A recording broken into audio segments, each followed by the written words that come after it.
Isaías 53:1 comienza con una pregunta.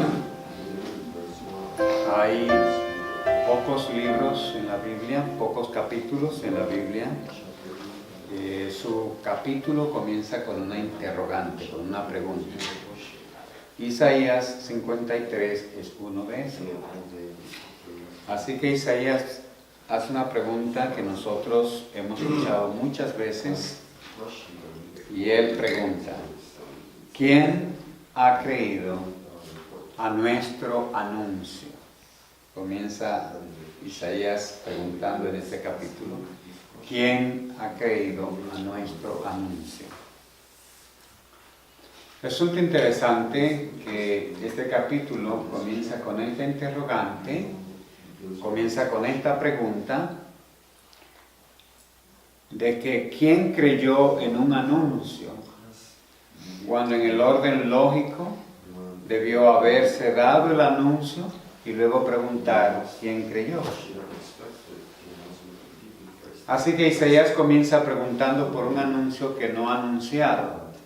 Aquí en este capítulo dice: ¿quién creyó quién creyó a nuestro anuncio? Y anteriormente no ha anunciado nada. ¿Por qué Isaías hace esta pregunta? Y pregunta bien serio en este versículo. Es una interrogante que está dentro de un signo de admiración también. Quizás podamos entender la pregunta de Isaías 53:1 si leemos algunos capítulos de Isaías 52, algunos versículos, perdón, de Isaías 52. Quizás Isaías 52 o gran parte del libro de capítulo 52 de Isaías debió haber sido de Isaías 53 para que podamos entender la pregunta que Isaías hace en el versículo 1 del capítulo 53. Vamos a leer 52, el versículo 13. Dice: he aquí mi siervo será prosperado, será engrandecido y exaltado y será muy enaltecido. He aquí mi siervo, dice. Está hablando de un siervo. Y nosotros en el contexto occidental no entendemos muy bien lo que significa la palabra siervo. Pero un oriental sí tenía claro que era un siervo. Un siervo, en el sentido pleno de la palabra, era un esclavo. Un esclavo. Así que dice: mi siervo, mi esclavo, si queremos transliteralizarlo, mi esclavo será prosperado, será muy enaltecido. Será muy enaltecido. ¿Cómo se asombraron de ti muchos? Dice Isaías en el versículo 14. ¿Cómo se asombraron de ti muchos? De tal manera fue desfigurado de los hombres su parecer, y su hermosura más que la de los hijos de los hombres. Dice Isaías en 14, ¿cómo se asombraron de ti muchos? ¿Quiénes son estos muchos que se asombraron de ese siervo que habla en el versículo 13?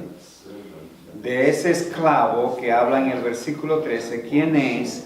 Que se iban a asombrar de él muchos iban a quedar asombrados de él.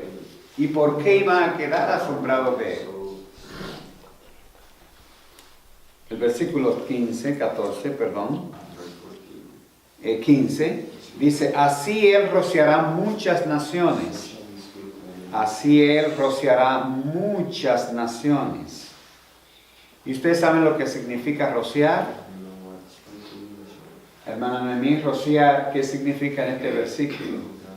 Rociar en este versículo, yo no sé si ustedes han visto la tradición católica de echar la bendición sobre una persona. ¿Lo han visto? Como asperjan. Rociar significa bendecir. Así que dice: Él rociará o bendecirá muchas naciones. Muchas naciones lo va a bendecir. Los reyes cerrarán ante él la boca. Los reyes cerrarán ante él la boca. Y fíjense que Isaías está dramatizando algo que incluso es familiar para nosotros. Así los reyes cerrarán ante él la boca. ¿Qué reyes? ¿Y por qué Isaías dice que iba a cerrar la boca? ¿Qué símbolo, hermana, es este? ¿Qué símbolo es este? ¿Qué significa esta simbología aquí? Yo no sé si ustedes han notado que ante un evento magno, grande, impactante, terrible, ante un evento asombroso, una de las actitudes de los seres humanos, una de las actitudes de nosotros ante un evento grande es taparnos la boca cuando el evento resulta como impactante. Yo no sé si ustedes lo han notado. Cuando tumbaron las Torres Gemelas, viendo yo la noticia por internet, la gente que miraba el siniestro hacía dos ademanes, hacía dos mímicas de asombro. Una era se ponía la mano en la cabeza y otra en el pecho. Y la otra era se ponía una mano en la cabeza y cerraba la boca. No sé cuántos de ustedes observaron eso. ¿Saben por qué la gente hacía eso? Porque el siniestro superaba la capacidad de hablar. El siniestro superaba la capacidad de llorar. Y para la gente expresar su asombro, que no podía llorar porque el siniestro fue tan impactante, la gente abría los ojos, cerraba la boca y se ponía la mano en la cabeza. Isaías está diciendo que la realidad que iba a vivir este siervo, que él está mencionando en estos versículos, iba a ser tan impactante que los reyes iban a cerrar ante él la boca, como un símbolo de asombro, como diciendo, no lo creo. Eso es lo que significa eso. Yo no lo creo, no lo entiendo, no lo acepto. Tienen que explicármelo. Esto sí es grande, esto es terrible. Eso es lo que Isaías está diciendo. Ahora, ¿qué tipo de gente iba a cerrar la boca, hermana Angélica? Dice los reyes. ¿A qué reyes está aludiendo aquí Isaías? ¿A qué reyes? Reyes de las naciones. Dice la hermana Socorro, los reyes de las naciones. ¿De qué naciones? ¿De qué naciones? No olvidemos o recordemos que Dios no solamente ha creado este mundo. No es solamente en este mundo que hay seres inteligentes, creados a imagen y semejanza de Dios. Hay otros mundos que Dios ha creado. Hay otros mundos en los cuales el pecado no tuvo aceptación. Y estos reyes que habla Isaías aquí en el capítulo 53 son los mismos hijos de Dios que a la vez son los reyes de las demás naciones que fueron en la reunión cumbre cuando Satanás fue como representante de la tierra. Son los mismos reyes, son las mismas personas. O sea, los primogénitos de todos los mundos que Dios ha creado. Son los reyes de cada mundo que Dios ha creado. El rey de este mundo, ¿quién era? Adán. Adán fue establecido e instalado aquí como rey de este mundo, y el Señor lo instaló aquí como rey, y Satanás le quitó su puesto, su lugar de forma alevosa y de manera engañosa, pero Adán fue. Por eso en la reunión de Job, ustedes ven, cuando Satanás va allí delante de los hijos de Dios, y en esa cumbre que hubo allí en el libro de Job, van todos los primogénitos de todos los mundos a ese cónclave en el cielo, a esa reunión en el cielo. Así que estos reyes, es lo que Isaías está aludiendo aquí, que iban ante este siervo de asombro a cerrar la boca. ¿Por qué? Miren la parte final del verso. Porque verán lo que nunca les fue contado. Verán que lo que nunca les fue contado. Y entenderán lo que jamás habían oído. Entenderán que lo que jamás habían oído y verán lo que nunca se le había contado. ¿Qué fue lo que nunca se le contó y qué fue lo que nunca oyeron? ¿Qué fue? ¿Qué fue eso que Isaías en el versículo 1 dice, ¿quién creyó a este anuncio? ¿A qué anuncio? Vamos al libro del deseado de todas las gentes. El primer capítulo del deseado de todas las gentes. Y voy a leer aquí lo que la señora White dice, que es exactamente lo que dice ella en el libro de Hebreos capítulo 10. Ella dice, hace casi 2000 años. ¿Qué cantidad de tiempo? Cuando ella escribió, eran casi 2000 años, dice ella. Se oyó en el cielo una voz de significado misterioso. Yo quiero que sigamos la reflexión de esta mañana, porque la reflexión de esta mañana nos va a ayudar a nosotros a valorar lo que realmente Cristo ha hecho por nosotros, a valorar lo que nosotros somos, a valorar el precio que tenemos para Dios y la necesidad que nosotros tenemos de valorar esto y agarrarlo de la manera que debemos de agarrarlo. Dice, hace casi 2000 años se oyó en el cielo una voz de significado misterioso. ¿Cómo era la voz? ¿Cómo era? Misteriosa. ¿Por qué misteriosa? Porque esta voz que se oyó en el cielo era de significado misterioso. Justo por lo que Isaías dice en los versículos 13, 14 y 15 del capítulo 52. Está hablando de un siervo. Está hablando de un rey, de uno que los reyes iban a cerrar ante él la boca, de uno que iba a rociar, a bendecir muchas naciones.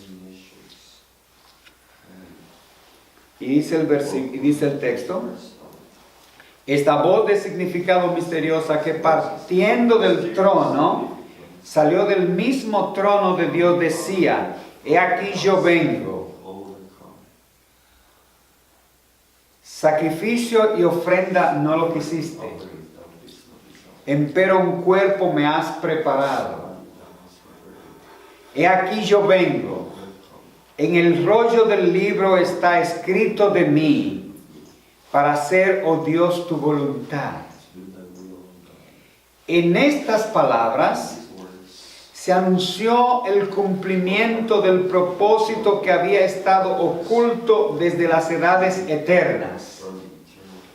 El propósito que había estado oculto desde las edades eternas, lo que los reyes o los primogénitos de todos los mundos entendieron, lo cual cerraron la boca, se asombraron ante lo que iba a pasar.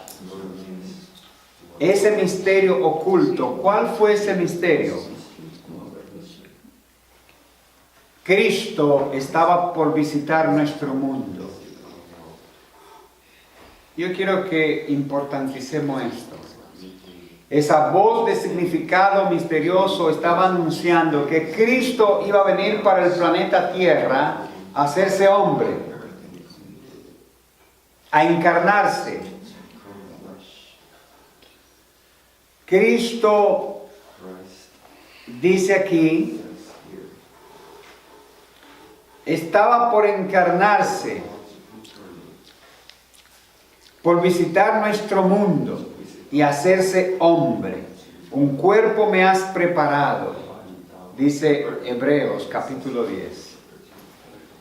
Ese anuncio que Isaías pregunta, ¿quién ha creído a este anuncio? Es precisamente el anuncio de que Cristo iba a venir, ¿a qué? A esta tierra a encarnarse. Yo quiero en esta mañana que nosotros podamos entender esto. Porque nosotros no entendemos qué significa eso. Cristo encarnarse. Dios encarnarse. Dios hacerse hombre. Nosotros no lo entendemos. Y es posible que no lo entendamos porque no entendamos quién es Cristo. Lo primero que nosotros tenemos que entender es quién es Cristo. Cristo no es un gran profeta. Cristo no es un gran maestro. Cristo no es simplemente un hombre. Cristo es Dios. ¿Cristo es quién? Dios. Cristo es Dios. Nosotros manejamos a Cristo como que el Hijo de Dios. Y es cierto que Hijo de Dios. Pero Cristo es esencialmente Dios. Dios. Por eso la hermana White utiliza términos que parecen entendibles para nosotros. Ella dice que todo el cielo bajó a la tierra. Porque que Cristo es Dios. Así que esa voz de significado misterioso, ese anuncio que se anunció, que Isaías anunció, Isaías dice, ¿quién creyó eso? Que el que hizo el útero de la mujer, el que hizo el ovario de la mujer, el que hizo el óvulo de la mujer, el que hizo la trompa de falopio de la mujer, el que hizo el abdomen de la mujer, de forma misteriosa vino y se encapsuló en el vientre de una mujer. Dios. Nosotros no entendemos eso. Que a quien María tenía en el vientre era Dios. No lo entendemos.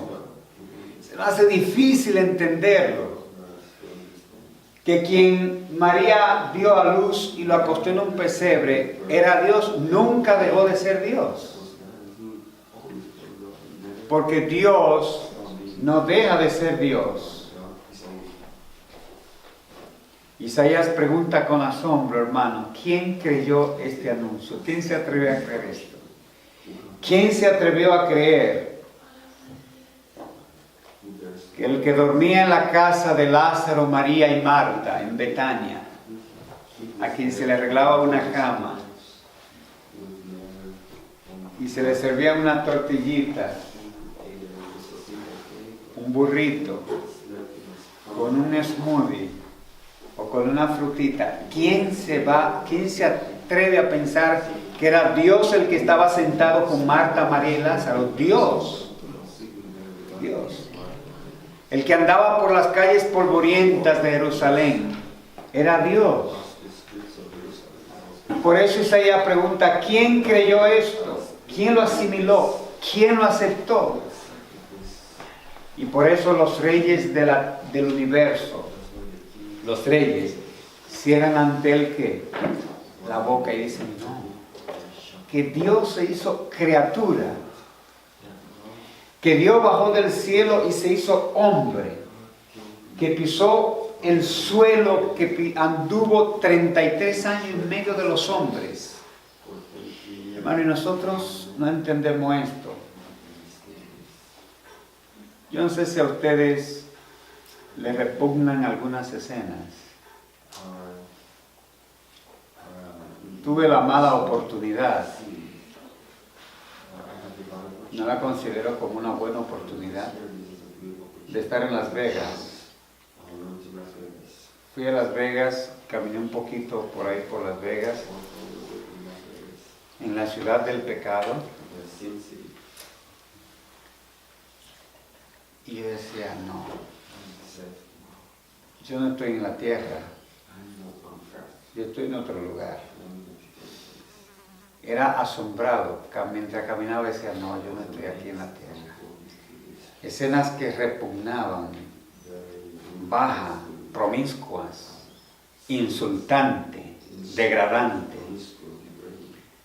La imagen de Dios borrada en cada ser humano, en todos los seres humanos que transitaban, que hacían su show, que estaban en la calle, la imagen de Dios degradada.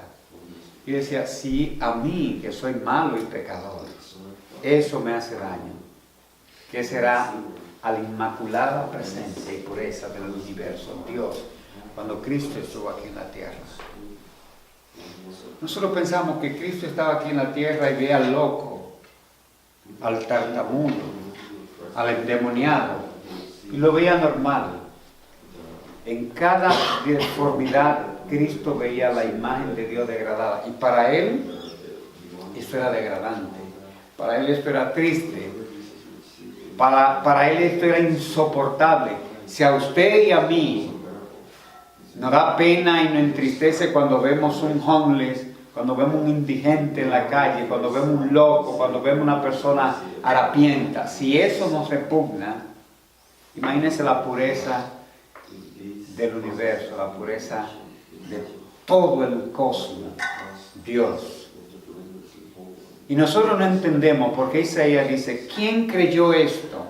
¿Quién aceptó esto? ¿Quién entendió esto? ¿Quién percibe esto? Que Dios se hizo hombre. Y al nivel en que Dios se hizo hombre, al nivel en que Dios se hizo hombre, terrible. Ninguno de nosotros ha pasado por el sendero que Cristo pasó. Ninguno. ¿A cuántos ya, el que se considere más sufrido aquí, a quién ya lo escupieron en la cara de ustedes? ¿A cuántos lo han escupido en la cara? Isaías dice, esputo arrojaron sobre tu rostro. Y nosotros entendemos que el esputo es algo más que una saliva. El esputo es algo más que una saliva. Y por eso Isaías dice, ¿quién creyó que Dios se hizo carne y vino y habitó entre nosotros? ¿Quién ha creído esto? ¿Quién aceptó esto para amarle, para servirle, para obedecerle, para exaltarle, para ser fiel, para tener el anhelo de llegar a ser como Dios? ¿Quién creyó esto? ¿Quién ha creído a esto? ¿Quién se atrevió a creer esto? Y por eso Isaías dice, los reyes cerraron ante él la boca y dijeron no, que el Creador. Y nosotros leemos esto, lo que lo han leído, y no lo asimilamos. Cuando se anunció en el universo que Dios se iba a hacer hombre, los ángeles dijeron no, tú no puedes hacer esto. Permítenos hacerlo a nosotros. Yo quiero hacerme hombre en tu lugar, yo quiero bajar a la tierra, yo quiero allí enfrentar lo que tú vas a enfrentar. Y por eso Isaías dice, taparon ante él la boca, porque nunca se le había contado que el soberano del universo, el comandante en jefe, iba a venir al planeta Tierra. Iba a ir al supermercado, a Walmart, a comprarle a María. La gente no percibía que el que iba a Walmart y compraba vegetales y pagaba en la caja a la cajera era Dios. Dios, nunca dejó de ser Dios. Era Dios. Y por eso Isaías pregunta con asombro, ¿quién se atrevió a creer esto? ¿Quién? ¿Quién se atrevió a entender esto? Yo voy a leer lo que dice la señora White. Un cuerpo me ha preparado. Si Cristo hubiese aparecido con la gloria que tenía con el Padre antes que el mundo fuese, no podríamos haber soportado la luz de su presencia. No. A fin de que pudiésemos contemplarla y no ser destruido, la manifestación de su gloria fue velada.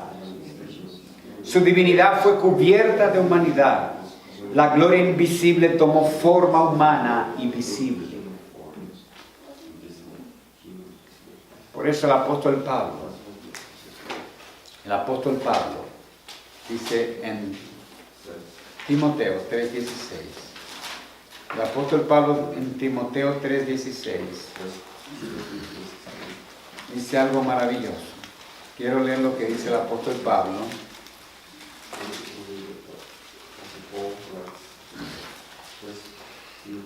Primera de Timoteo 3:16. Un versículo que ustedes han leído mucho. Dice el apóstol Pablo. Y sin contradicción. Y fíjense la manera asombrosa como el apóstol Pablo comienza este versículo. El apóstol Pablo comienza este versículo como alguien que se siente aludido con una persona y antes de la persona acercarse se pone en posición de defensa. El apóstol Pablo dice, y sin contradicción, hermana Lucy, no me contradiga, dice Pablo, no me contradiga. Grande es el misterio ¿de qué? De la piedad. Dios manifestado en carne, Dios justificado en el Espíritu, visto de los ángeles, publicado a los gentiles, creído en el mundo, recibido en gloria. Y solamente este versículo, porque aquí hay 6 fases de la vida de Cristo, muy importante que nosotros debiéramos entenderla. Dios manifestado en carne, Dios justificado en espíritu, Dios visto de los ángeles, Dios predicado a los gentiles, creído en el mundo, recibido en gloria. Y cada una de esas fases de este versículo reviste un significado importantísimo para nosotros. Ojalá que un día podamos tener oportunidad de estudiar esto. ¿Qué significa esto? ¿Qué significa esto? Pero el apóstol Pablo dice, grande es el misterio de la piedad. Dios se hizo hombre. Dios se hizo carne. Dios se hizo carne. La sierva del Señor, en el mismo capítulo, dice, desde que Jesús vino a morar con nosotros, sabemos que Dios conoce nuestras pruebas y simpatiza con nuestros pesares. ¿Hay esperanza en la encarnación de Cristo para nosotros? Yo no diría que hay esperanza. Él es nuestra única esperanza. Desde que Cristo se hizo hombre, dice la sierva del Señor, conocemos que Él simpatiza con nuestros pesares. Cada hijo e hija de Adán puede comprender que nuestro Creador es el amigo de los pecadores.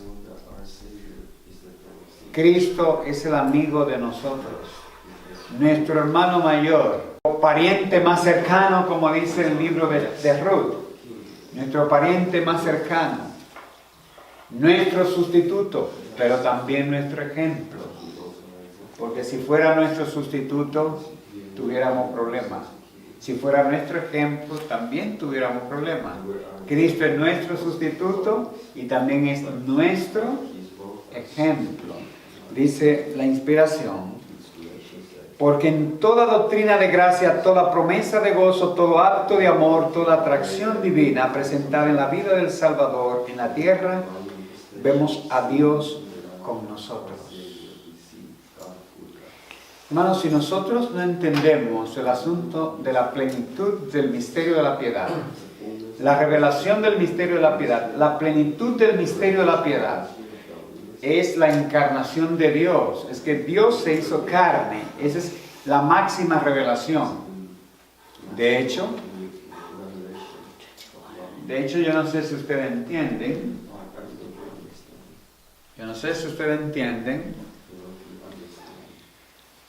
Que Satanás va a hacer lo mismo. No sé si ustedes lo entienden. La máxima revelación del misterio de la iniquidad va a ser la encarnación de Satanás.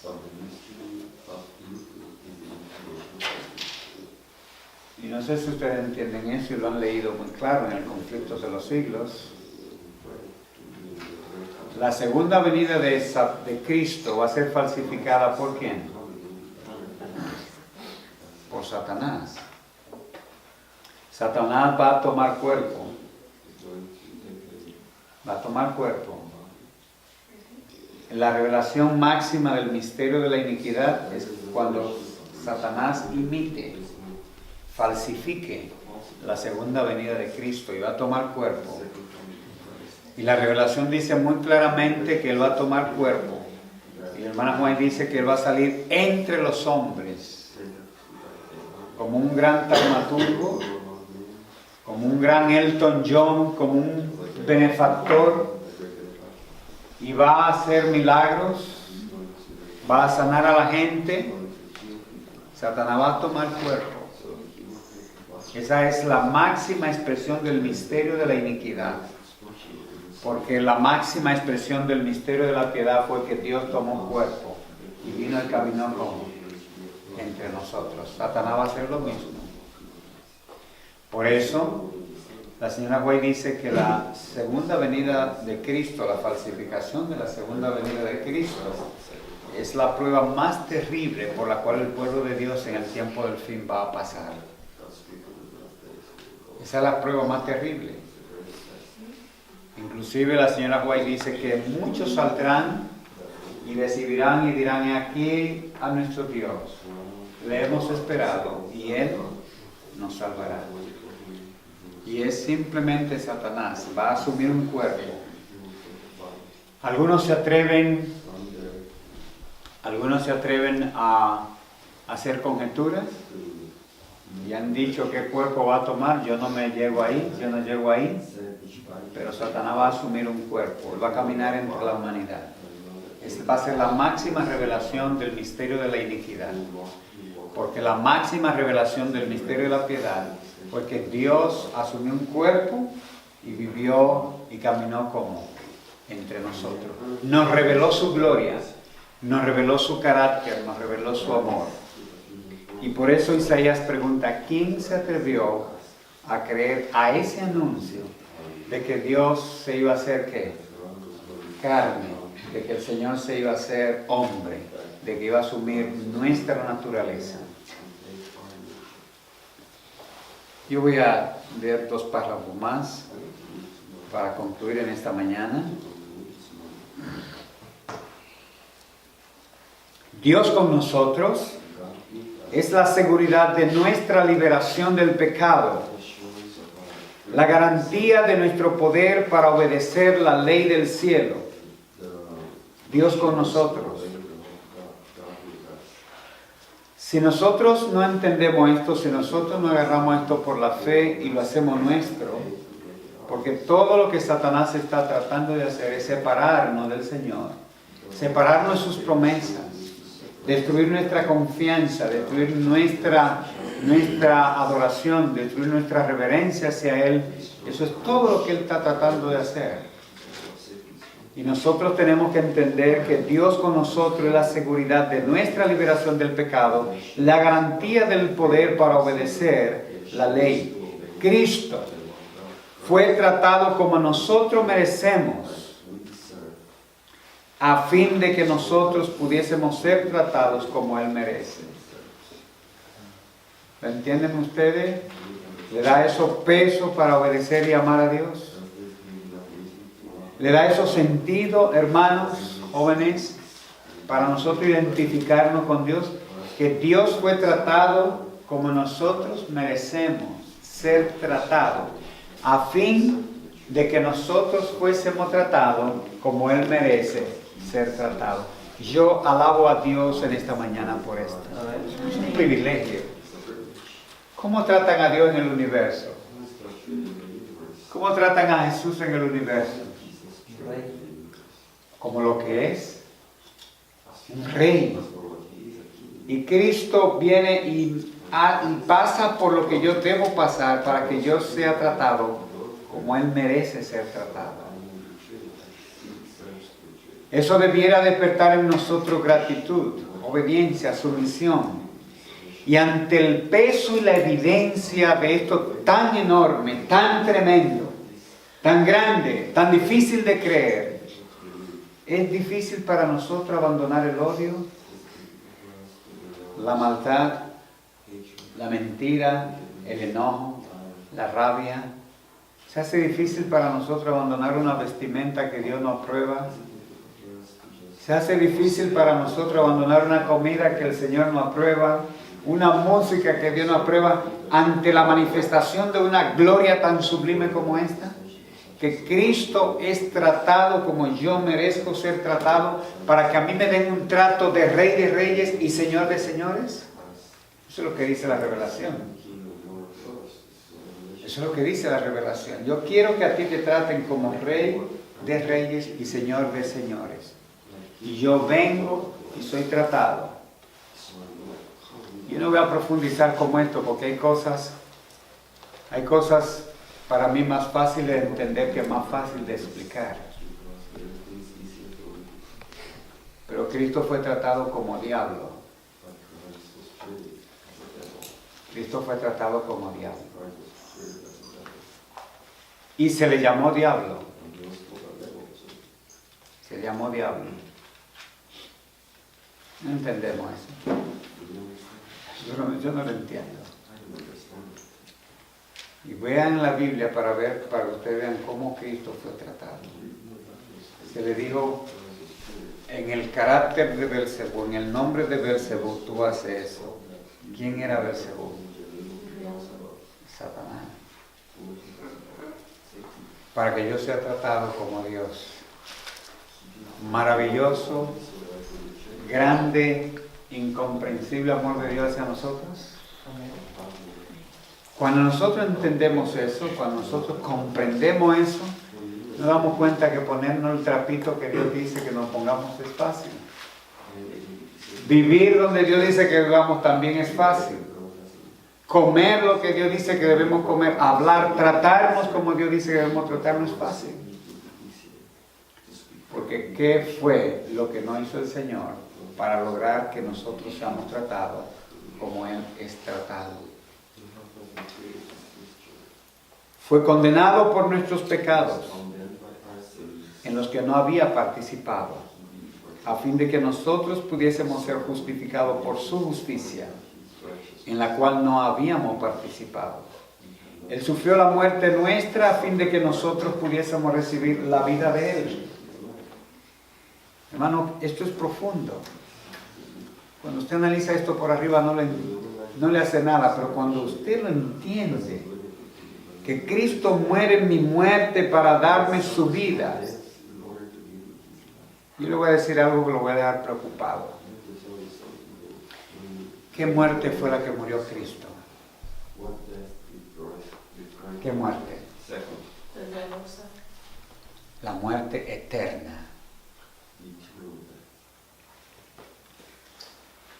Fue la muerte eterna la que murió Cristo. Nosotros no entendemos eso, yo no lo entiendo. Pero Cristo no estaba fingiendo. Y por eso usted ve en Hebreos que Él dice que con gran clamor y lágrima le rogaba al Padre. Dice, con gran clamor y lágrima le rogaba al único que podía librarlo de la muerte. Porque Cristo sabía que Él no iba a morir la muerte de meterlo en un ataúd y meterlo en una caja. No fue esa muerte que Él murió. Esa no fue la muerte. La paga del pecado no es la muerte física. La paga del pecado es la muerte y separación eterna del universo de Dios. Eso es lo que es el pecado. Y esa muerte fue la que Cristo murió. No fue la muerte primera. O sea que Cristo murió no de forma figurativa, sino Cristo murió de forma concreta, la muerte eterna. Cristo murió eternamente por nosotros. Y aunque eso se encierra en un misterio, yo no lo sé explicar, pero yo sí sé creer que Él murió eternamente por mí. Por eso el salmista David dice, renuevo y retoño saldrá de Isaí. ¿Lo han leído? Renuevo y retoño saldrá de Israel. Un retoño saldrá de Isaí. No sabemos. Pero Cristo muere la muerte eterna. Yo voy a decirle algo que parece infantil. Si Cristo no muere la muerte eterna, Satanás no acepta eso. Satanás sí sabía que era el pecado. y no es admitida la muerte y resurrección de Cristo como una victoria sobre Satanás, si Cristo no muere la muerte eterna. Cristo vence a Satanás porque Él muere la muerte eterna. Nosotros pensamos que Cristo murió y ya. No.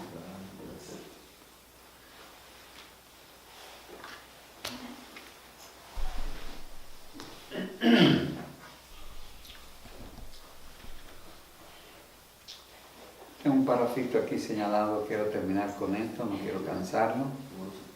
Para mí esto es asombroso, no lo entiendo. Yo lo creo, lo acepto por fe, pero yo no lo entiendo. Miren lo que dice aquí. Quiero leer este último párrafo, con esto sí vamos a terminar.